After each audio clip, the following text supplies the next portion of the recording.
ನಿಮ್ಮೆಲ್ಲರ ದಿನ ನಗುವಿನಿಂದ ಸ್ಟಾರ್ಟ್ ಆಗಿ ನಗುವಿನಿಂದ ಕೊನೆಯಾಗಲಿ. ವಿಡಿಯೋ ನೋಡುತ್ತಿರುವ ಎಲ್ಲ ನನ್ನ ವ್ಯೂವರ್ಸ್ಗೂ ನಮಸ್ಕಾರಗಳು. ಇವತ್ತು ನಾನು ಹೆಸರುಬೇಳೆ ತೊಗೆ ಮಾಡ್ತಾ ಇದ್ದೀನಿ. ತೊಗೆ ಅಂತಲೇ ಹೇಳ್ತೀವಿ. ಇದು ಹೇಗೆ ಮಾಡೋದು ಅಂತಂದೇಳಿ ನೋಡೋಣ ಬನ್ನಿರಿ. ಇಲ್ಲಿ ಒಂದು ಅಳತೆ ಬಟ್ಲು ತೋರಿಸಿದೆ. ಆ ಬಟ್ಲಲ್ಲಿ ಒಂದು ಬಟ್ಲ ನಾನು ಹೆಸರುಬೇಳೆ ಹಾಕ್ಕೊಂಡಿದ್ದೀನಿ. ಈಗ ಅದನ್ನು ಚೆನ್ನಾಗಿ ವಾಶ್ ಮಾಡ್ಕೊಂಡು ನಾನು ಅದನ್ನು ಇಡ್ಕೋತೀನಿ ಹೆಸರುಬೇಳೆನ. ಅದಕ್ಕೆ ನಾನು ಟೊಮೊಟೊ ಹಾಕಿ ಮಾಡ್ತಾಯಿದ್ದೇನೆ ನೋಡಿರಿ. ಟೊಮೊಟೊನ ದೊಡ್ಡದು ಚೆನ್ನಾಗಿ ರಸಭರಿತವಾದ ನಾನು ಟೊಮೊಟೊ ತೊಗೊಂಡಿದ್ದೀನಿ. ಇಲ್ಲಿ ಕುಕ್ಕರ್ ನಾನು ಗ್ಯಾಸ್ ಆನ್ ಮಾಡಿಬಿಟ್ಟು ಕುಕ್ಕರಲ್ಲಿ ಇಟ್ಕೊಂಡು ಈ ಟೊಮೊಟೊ ಕಟ್ ಮಾಡೋಕೆ ಹಾಕೋತಿದ್ದೀನಿ. ನಾನು ಒಂದರಲ್ಲಿ 2 ಮಾಡ್ಕೊಂಡು ಹಾಕೋತಿದ್ದೀನಿ. ಅಂದರೆ ಚೆನ್ನಾಗಿ ಬೇಯ್ತೈತಿ, ಕೊನೆಗೆ ಸ್ಮ್ಯಾಶ್ ಮಾಡೋಕೆ ಚೆನ್ನಾಗಿ ಆಗ್ತೈತಿ ಅಂತಂದು ಹೇಳಿ. ಈ ಹೆಸರುಬೇಳೆ ತೊಗೆನ ಅನ್ನದೊಟ್ಟಿಗೆ ಮತ್ತು ಚಪಾತಿ ಒಟ್ಟಿಗೆ ರೊಟ್ಟಿ ಜೊತೆಗೆ ತಿನ್ಬೋದು. ಅನ್ನಕ್ಕಂದ್ರೂ ಚೆನ್ನಾಗಿರ್ತೈತಿ, ಸಖತ್ತಾಗಿರ್ತೈತಿ, ಸೂಪರಾಗಿರ್ತೈತಿ. ನಾವಂತರೂ ನಮ್ಮ ಮನೇಲಿ ತುಂಬ ಇಷ್ಟಪಟ್ಟಿದ್ದನ್ನ ಊಟ ಮಾಡ್ತೇವೆ. ಮತ್ತು ಅನ್ನದೊಟ್ಟಿಗೆ ಮಾಡಿದಾಗಂದ್ರೂ ನಮಗೆ ಇನ್ನೊಂದು 2 ತುತ್ತು ಅನ್ನ ಜಾಸ್ತಿನೇ ಹೋಗುತ್ತೆ. ಇದು ಮಾಡಿದ್ರೆ ಏನೋ ಮನೇಲಿ ಒಂಥರ ಖುಷಿ. ಆದರೂ ಇದನ್ನು ವಿಶೇಷವಾಗಿ ನಾವು ಮಾಡಿದಾಗ ಸ್ಪೆಷಲ್ ಅಂತ ಅನ್ಕೊಂತೀವಿ. ಇನ್ನೊಂದು ಕಡೆ ಹಾಗೆ ಇಲ್ಲಿ ರಾಗಿ ಹಿಟ್ಟಿಂದು ಗಂಜಿ ಮಾಡ್ತಾ ಇದ್ದೇನೆ ನಾನು. ಎಲ್ಲ ರಾತ್ರಿ ಸಿಕ್ಕಾಪಟ್ಟೆ ಎಲ್ಲೇ ಹೊರಗಡೆ ಊಟಕ್ಕೆ ಹೋಗಿದ್ವಿ. ಊಟ ಎಲ್ಲ ಹೆವಿ ಆಗೈತಿ ಅಂತಂದು ಹೇಳಿ ಟಿಫಿನಿಗೆ ಯಾರೂ ಏನೂ ಬೇಡ ಅಂತ ಹೇಳಿದ್ರು. ಅದಕ್ಕೆ ಹೆಸರುಬೇಳೆ ತೊಗೆ ಮಧ್ಯಾಹ್ನಕ್ಕೆ ಅನ್ನಕ್ಕಾಗತ್ತೆ. ಮತ್ತು ರೊಟ್ಟಿ ಬೇರೆ ಇದೆ. ತಂಗ್ಳು ರೊಟ್ಟಿಗಂತೂ ತುಂಬ ಚೆನ್ನಾಗಾಗುತ್ತದೆ ಹೆಸರುಬೇಳೆ ತೊಗೆ. ಹಾಗೆ ರಾಗಿ ಗಂಜಿ ಕುಡಿದ್ರಾಯ್ತು ಅಂತಂದೇಳಿ ನಾನು ಇಲ್ಲಿ ರಾಗಿ ಗಂಜಿನೂ ಕೂಡ ಮಾಡಿ ತೆಗೆದಿಡ್ತಾ ಇದ್ದೇನೆ ನೋಡಿ. ಈಗ ತೊಗೆಗೆ ನಾವು ಇಲ್ಲಿ ಒಗ್ಗರಣೆ ಕೊಡ್ಕೊಳೋಣ. ಇಲ್ಲಿ ಒಂದು ಪಾತ್ರೆ ಇಟ್ಕೊಂಡ್ಬಿಟ್ಟು ನಾನು ಈ ಪಾತ್ರೆ ಕಾದ್ಮೇಲೆ ಇದಕ್ಕೆ ನಾನು 1 ಸ್ಪೂನ್ ದೊಡ್ಡ ಸ್ಪೂನಷ್ಟು ನಾನು ಇಲ್ಲಿ ಶೇಂಗಾ ಎಣ್ಣೆ ಹಾಕೋತಿದ್ದೀನಿ. ಇದು ನೋಡಿರಿ, ಕುಕ್ಕರ್ ವಿಶಿಲ್ ಹೋಗೈತಿ, ಎಷ್ಟೇ ಚೆನ್ನಾಗಿ ಬಂದೈತಿ. ಇದು ಚೆನ್ನಾಗಿ ಹಣ್ಣಾಗಿ ಬೆಂತಂದ್ರೆ ತೊಗೆ ಚೆನ್ನಾಗಿ ಆಗ್ತೈತಿ. ಬೇಳೆ ಇರಬಾರ್ದು, ಚೆನ್ನಾಗಿ ಸ್ಮ್ಯಾಶ್ ಮಾಡ್ಬೇಕು ಇದನ್ನು. ಅದಕ್ಕೆ ಒಂದು ಸ್ವಲ್ಪ ಚೆನ್ನಾಗಿ ಸಾಫ್ಟಾಗಿ ಹಣ್ಣಾಗೆ ಬೇಯಿಸ್ಕೋಬೇಕು ಇದನ್ನು. ಈಗ ಇಲ್ಲಿ ನಾನು ಇಲ್ಲಿ 1 ಸ್ಪೂನ್ ದೊಡ್ಡ ಸ್ಪೂನಷ್ಟು ನಾನು 1 ಸ್ಪೂನು ಶೇಂಗಾ ಎಣ್ಣೆ ಹಾಕ್ಕೊಂಡೆ ನೋಡಿರಿ. ಇಲ್ಲಿ ಎಣ್ಣೆ ಕಾದಿದೆ. ಈಗ ನಾನು ಇಲ್ಲಿ 1 ಸ್ಪೂನ್ ಸಾಸಿವೆ ಮತ್ತು 1 ಸ್ಪೂನ್ ಜೀರಿಗೆ ಹಾಕೋತೀನಿ ನೋಡಿರಿ.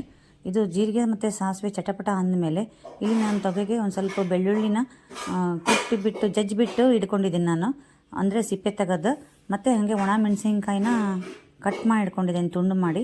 ಮತ್ತು ಇಲ್ಲಿ ಕರಿಬೇವು. ಇದು 3 ನಾನು ಈಗ ಸಾಸಿವೆ ಜೀರಿಗೆ ಚಟಪಟ ಅಂದಮೇಲೆ ಅಷ್ಟು 3 ಇದಕ್ಕೆ ನಾನು ಹಾಕಿದೆ ನೋಡಿರಿ. ಹಾಕಿ ಇದು ಎಣ್ಣೆಯಲ್ಲಿ ಚೆನ್ನಾಗಿ ಮಿಕ್ಸ್ ಮಾಡಿಕೊಂಡು ಇವಾಗ ನಾವು ಎಣ್ಣೆನ ಇದು ಫ್ಲೇಮನ್ನು ಬಂದ್ ಮಾಡಬೇಕು. ಇಲ್ಲಾಂದರೆ ಎಣ್ಣೆ ಸಿಕ್ಕಾಪಟ್ಟೆ ಕಾದ್ಬಿಟ್ಟು ಇವು ಹೊತ್ತು ಬಿಡ್ತಾವೆ. ಈಗ ಇದರಲ್ಲಿ ನಾನು ಅರಿಶಿನ ಪುಡಿ ಮತ್ತು ಉಪ್ಪು ಹಾಕ್ತೀನಿ. ಈಗ ಅದಕ್ಕೆ ಚೆನ್ನಾಗಿ ಫ್ರೈ ಆದಮೇಲೆ ಈಗ ನಾನು ಫ್ಲೇಮ್ ಬಂದ್ ಮಾಡಿಕೊಂಡೆ ನೋಡಿರಿ. ಬಂದ್ ಮಾಡಿ ಹಾಕ್ಕೊಂಡ್ರೆ ನಾನು ಅರಿಶಿನ ಪುಡಿ ಅವೆಲ್ಲ ಹೊತ್ತಂಗಿಲ್ಲ. ಅದಕ್ಕೆ ಈಗ 1 ಸ್ಪೂನು ಅರಿಶಿನ ಪುಡಿ, ಹಾಗೆ ರುಚಿಗೆ ತಕ್ಕಷ್ಟು ಉಪ್ಪು, ಮತ್ತು ಇಲ್ಲಿ ಹಿಂಗೆ ಹಾಕೋಬೇಕು. ಮೇನ್ ಇದಕ್ಕೆ ತೊಗೆಗೆ ಹಿಂಗೆ ಹಾಕೊಂಡ್ರೆ ಭಾಳ ಚೆನ್ನಾಗಿ. ಮತ್ತು ಹಿಂಗೆ ತಿಂತಾ ಇರಬೇಕು. ಹೆಸರು ಬೇಳೆಯಲ್ಲಿ ಒಳ್ಳೆ ಡೈಜೆಷನ್ ಪವರ್ ಇರುತ್ತೆ.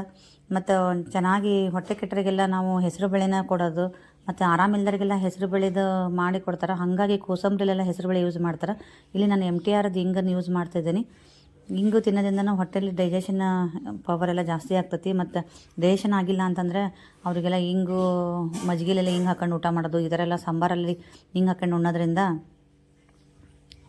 ಏನು ಡೈಜೆಷನ್ ಎಲ್ಲ ಚೆನ್ನಾಗಿ ಆಗ್ತೈತಿ. ಮಕ್ಕಳಿಗೆಲ್ಲ 6 ತಿಂಗಳು ಮುಗಿದ ಮೇಲೆ ನಾವು ಊಟ ಸ್ಟಾರ್ಟ್ ಮಾಡ್ತೇವಲ್ಲ, ಊಟ ಸ್ಟಾರ್ಟ್ ಮಾಡ್ತಿರ್ಬೇಕಾದ್ರೆ ಈ ಥರ ಹೆಸರುಬೇಳೆ ತೊಗೆಗೆ ಅನ್ನನ ಸಾಫ್ಟಾಗಿ ಮಾಡಿಬಿಟ್ಟು ಈ ಹೆಸರುಬೇಳೆ ತೊಗೆನ ಸ್ವಲ್ಪ ಹಾಕೊಂಡ್ಬಿಟ್ಟು ಇದಕ್ಕೆ ನಾವು ಖಾರನೂ ಹಾಕಿರಲ್ಲ, ಮೆಣಸಿನ್ಕಾಯಿ ಹಾಕಿರ್ತಾವಲ್ಲ, ಇದನ್ನು ಅದರಲ್ಲಿ ಅನ್ನದಲ್ಲಿ ಮಿಕ್ಸ್ ಮಾಡಿನೂ ಊಟ ಮಾಡಿಸ್ಬೋದು. ಮಕ್ಕಳಿಗಂತೂ ಭಾಳ ಚೆನ್ನಾಗಿ ಆಗ್ತತಿದೆ. ಮತ್ತು ಊಟ ಪ್ರಾರಂಭ ಮಾಡಿಸ್ಬೇಕಾರೆ ಈ ಥರದ್ದು ಇದು ಹೆಸರುಬೇಳೆ ತೊಗೆ, ಹೆಸರುಬೇಳೆದು ಅದೆಲ್ಲ ಹಿಂಗು ಅದೆಲ್ಲ ಒಳ್ಳೆಯದು ಮಕ್ಕಳಿಗೆ. ಇದನ್ನು ಚೆನ್ನಾಗಿ ನಾನು ಸ್ಮ್ಯಾಶ್ ಮಾಡಿಬಿಟ್ಟು ನಾನು ಇದಕ್ಕೆ ಹಾಕೋತಿದ್ದೇನೆ ನೋಡಿರಿ. ಇದನ್ನು ನಿಮ್ಮ ಕನ್ಸಿಸ್ಟೆನ್ಸಿ ಅನುಕೂಲವಾಗಿ ಹಾಕೋರಿ. ನಾನು ಇದನ್ನು ಭಾಳ ನೀರಾಗಿ ಮಾಡೋಂಗಿಲ್ಲ ಮತ್ತು ಗಟ್ಟಿಯಾಗಿ ಮಾಡಲ್ಲ. ಒಂದು ಹದವಾಗಿ ಮಾಡಿರ್ತೇನೆ ನಾನು, ಜಾಸ್ತಿ ನೀರು ಹಾಕೋಂಗಿಲ್ಲ. ಅಂದರೆ ರೊಟ್ಟಿಗೆ ಚಪಾತಿಗೆ ಕೂಡ ಒಂದು ಬಟ್ಟಲಲ್ಲಿ ಹಾಕ್ಕೊಂಡ್ಬಿಟ್ಟು ರೊಟ್ಟಿ ತುತ್ತು ಮತ್ತು ಚಪಾತಿ ತುತ್ತನೇ ಇದರಲ್ಲಿ ಹಿಂಗೆ ಎದ್ಕೊಂಡು ತಿನ್ಬೋದು. ಅದಕ್ಕೆ ನಾನು ಇದ್ರ ಸ್ಥಿರತೆನ ಗಟ್ಟಿಯಾಗಿನೇ ಮಾಡಿರ್ತೀನಿ, ಭಾಳ ಲಿಕ್ವಿಡ್ ಆಗಿ ಮಾಡಲ್ಲ. ಅಷ್ಟು ಕುಕ್ಕರಲ್ಲೆಲ್ಲ ಬೇಳೆ ಹತ್ತಿರುತ್ತಲ್ಲ, ಅದಕ್ಕೊಂದು ಸ್ವಲ್ಪ ನೀರು ಹಾಕೊಂಡ್ಬಿಟ್ಟು ಅದನ್ನು ಹಾಕ್ಕೊಂಡು ಸರಿ ಚೆನ್ನಾಗಿ ಇದಕ್ಕೆ ನಾನು ಒಂದು ಮಿಕ್ಸ್ ಕೊಡ್ತೀನಿ. ಇದು ಚೆನ್ನಾಗಿ ಕುದಿತಿರ್ಬೇಕಾದ್ರೆ ಲಾಸ್ಟಿಗೆ ಒಂದು ಕೊತ್ತಂಬರಿ ಸೊಪ್ಪು ಹಾಕಿಬಿಟ್ರೆ ಇದು ಹೆಸರುಬೇಳೆ ತೊಗೆ ರೆಡಿ ಆಗುತ್ತೆ. ಪಟಾಪಟ ಅಂತಂದೇಳಿ ಒಂದು 2 ನಿಮಿಷದಲ್ಲೇ ಮಾಡಿಬಿಡೋದು. ಒಗ್ಗರಣೆ ಕೊಡೋದೇನು ಅಷ್ಟು ಕಷ್ಟ ಇಲ್ಲ, ಇದು ಸುಲಭವಾಗದ ಐತಿ. ಈಗ ನಾನು ಇಲ್ಲಿ ಕುದಿತಾ ಇದ್ದೀನಿ ನೋಡಿರಿ, ಚೆನ್ನಾಗಿ ಎಷ್ಟು ಚೆನ್ನಾಗಿ ಕಲರ್ ಬಂದೈತೆ ನೋಡಿರಿ. ಈಗ ಇದಕ್ಕೆ ಕೊತ್ತಂಬರಿ ಸೊಪ್ಪು ಹಾಕ್ತಿದ್ದೀನಿ. ಇದನ್ನು ಸೂಪ್ ಅಂತಂದೇಳಿ ಸೂಪ್ ಕತ್ತಿನೂ ಯೂಸ್ ಮಾಡ್ಬೋದು ಇದನ್ನು. ಹಾಗೆ ಒಂದು ಬಟ್ಲಲ್ಲಿ ಹಾಕ್ಕೊಂಡು ಡಯಟ್ ಕಾನ್ಸಿಯಸ್ ಇರೋರೆಲ್ಲ ಊಟ ಬೇಡ ಅಂತ ಹೇಳಿದಾರಲ್ಲ, ಇದನ್ನಷ್ಟೇ ಕುಡಿದ್ಬಿಟ್ಟು ಸೂಪ್ ಗತಿ ಮಲಗ್ಬೋದು ರಾತ್ರಿಗೆ. ಹಂಗೂ ಕೂಡ ಚೆನ್ನಾಗಿರ್ತೈತಿ. ಹಾಗೆ ನಾನು ಇದ್ರ ಜೊತೆಗೆ ಇಲ್ಲಿ ಕೆಂಪಕ್ಕಿ ತೊಳೆದಿದ್ದೀನಿ ನೋಡಿರಿ. ಕೆಂಪು ರೈಸ್ ಮಾಡ್ತಾಯಿದ್ದೀನಿ ನಾನು, ರಾಜಮುಡಿ ರೈಸ್. ಬ್ರೌನ್ ರೈಸ್ ನೀವೇನು ಹೇಳ್ತೀರ ಅದನ್ನು. ಇದ್ರ ಜೊತೆಗೆ ಬ್ರೌನ್ ರೈಸ್ ಜೊತೆಗೆ ಈ ಹೆಸರುಬೇಳೆ ತೊಗೆನೂ ಕೂಡ ಭಾಳ ಚೆನ್ನಾಗಿ ಆಗ್ತೈತಿ. ಒಂದ್ಸಲ ನೀವು ಟ್ರೈ ಮಾಡಿರಿ. ಹಾಗೆ ಟ್ರೈ ಮಾಡಿದ್ಮೇಲೆ ಹೇಗಿತ್ತು ಅಂತಂದರೆ ನನಗೆ ಕಮೆಂಟ್ ಮೂಲಕ ತಿಳಿಸ್ರಿ. ಕಮೆಂಟ್ ಮಾಡೋದನ್ನು ಮರಿಬೇಡಿ. ಹಾಗೆ ಈ ವಿಡಿಯೋ ನಿಮಗೆ ಈ ಹೆಸರುಬೇಳೆ ತೊಗೆ ನಿಮಗೆ ಸ್ವಲ್ಪನಾದರೂ ಇಷ್ಟ ಆಯ್ತು ಅಂತಂದರೆ ಲೈಕ್ ಮಾಡಿ. ಹಾಗೆ ಸಬ್ಸ್ಕ್ರೈಬ್ ಆಗೋದನ್ನು ಮರಿಬೇಡಿ. ನಿಮ್ಮ ಫ್ರೆಂಡ್ಸ್ಗೆಲ್ಲ ಶೇರ್ ಮಾಡಿ ಫ್ರೆಂಡ್ಸ್. ನಿಮ್ಮ ಕಮೆಂಟು ಮತ್ತು ನಿಮ್ಮ ಲೈಕ್ ಐತಲ್ಲ ನನಗೆ ತುಂಬ ಪ್ರೋತ್ಸಾಹ ಕೊಡ್ತಾವೆ. ಅದಕ್ಕೆ ನೀವು ಕಮೆಂಟು ಮತ್ತು ಲೈಕ್ ಮಾಡೋದನ್ನು ಮರಿಬೇಡ್ರಿ. ಹಾಗೆ ನೀವು ಕಮೆಂಟು ಲೈಕು ಮಾಡಿದರೆ ನಾನು ಹೊಸ ಹೊಸ ರೆಸಿಪಿ ಒಂದಿಗೆ ಮತ್ತೆ ನಿಮ್ಮ ಜೊತೆ ಸಿಗ್ತೀನಿ. ಇಲ್ಲಿವರೆಗೂ ನನ್ನ ವಿಡಿಯೋ ನೋಡಿದ್ದಕ್ಕಾಗಿ ಧನ್ಯವಾದಗಳು. ಓಕೆ ಫ್ರೆಂಡ್ಸ್, ಬಾಯ್.